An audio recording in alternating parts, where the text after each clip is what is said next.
Hello again everybody and welcome back to the chassis variant series. Myself, Critical Rocket, and we're looking at the Arctic Wolf, and this is the 2 variant, the only official second variant of the standard battle mech version of the Arctic Wolf. This one was a slight modification to give it a little bit more staying power in the field, because the original Arctic Wolf was far too ammo dependent, and although it was very good as a striking battle mech, once it ran out of ammunition, it meant this relatively fast medium would have to return to the rear lines to rearm before going back out again. The changes to this one are relatively significant. The SRM4s are removed entirely, and 2 of the SRM6s are dropped in order to add a large pulse laser. To this, it adds obviously the ability to up armor the mech a little bit, and also to make it less ammo dependent. It's still a close range striking mech, it still has the narc beacon that the other one had, and it still fits around the same relative role, but it now has the ability to strike targets at a greater range, and if it does run out of ammunition, it's still got a weapon that can do a fair amount of damage. So in MechWarrior Online terms, that means the Arctic Wolf 2 is your hybrid.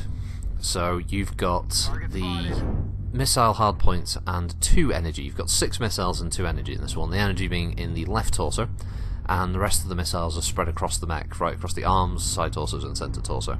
The narc beacon, I believe, is in the centre, if I remember correctly. New target acquired. So I actually don't like this one as much as the standard Arctic Wolf, although it has the ability to do a little bit more varied builds, or at least be able to run a little bit better and can stay in the fight. I find that the large pulse actually overheats the mech even quicker, because you have a tendency to fire that and then you fire the SRMs, and you're already at high heat at that point, and then you fire that again, and that's when things start to go wrong.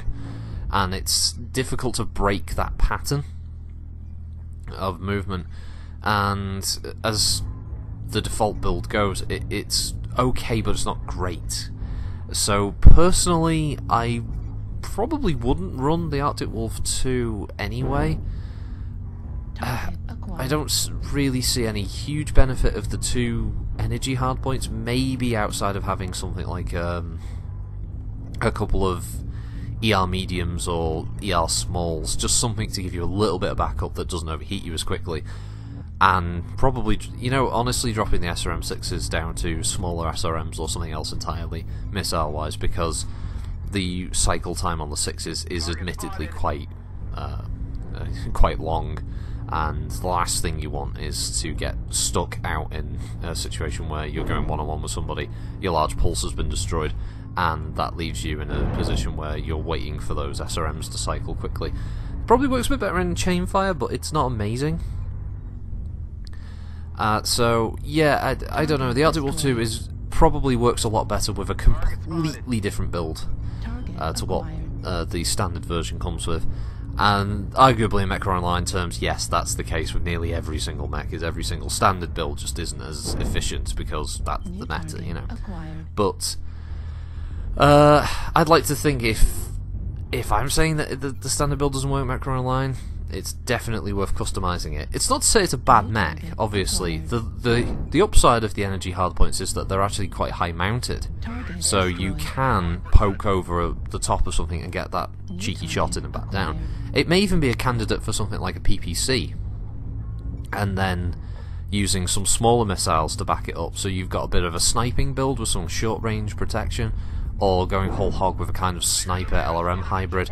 There are plenty of options. I wouldn't necessarily outright deny it as a mech to take out there. I just don't think it's as much fun and as effective as the standard Arctic Wolf. Even the Prime version, which as an Omni-mech I think is hamstrung by the Omnipod you know, drawbacks that are out there.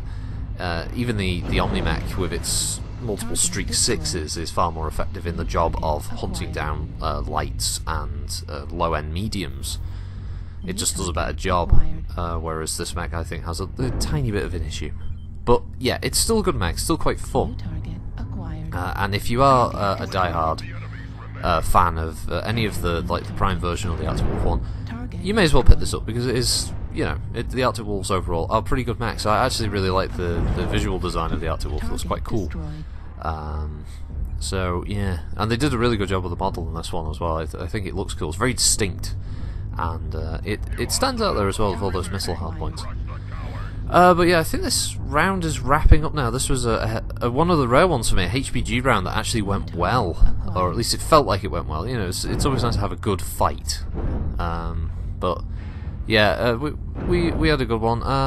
Target destroyed. As I said, quite rare for me, because usually it usually goes tits up. I usually end up on a team that just gets sort of rinsed in a few seconds. Because most fights are quite decisive, aren't they? They're either on the top and your team doesn't go up to the top, or they get flanked and just get owned very quickly. And yeah, I think we're just hunting down the last mech now at this point, which I believe was a sneaky Arctic cheetah. And yes, I do remember now, yes, because my narration style for this is I start narrating while the video is preparing within the editor. Allows me to do it a bit quicker, so sometimes I talk about details I don't necessarily remember if I won the round or not, because I recorded these last Thursday. I found that Thursday is the best day for recording these things, because you actually get really balanced matches for some reason. That's been my track record. If I do it on a weekend, terrible matches, very, very, very one-sided. So yeah, I wouldn't count it out. It's a fun mech. The whole chassis is fun to run, especially if you like your fast-moving mediums. Not my choice compared to the other Arctic Wolves, but still good. So I guess that's all I can leave you with on that one. Other than this last little bit, we're hunting down this last mech. I'm just trying to fill the time now. I'd like to see more frosty chocolate decals added, so I can have more units. If you're watching, anyone from PGI, get some more decals. Where's the Sword of Light? I need some Kurita ones, because I've got my Timberwolf painted like a captured Kuritan one. I need my Sword of Light logos, or Ghost Regiment. Anyway, that's the end of that one. Have a good one all. Thanks for watching. See you next time. Bye.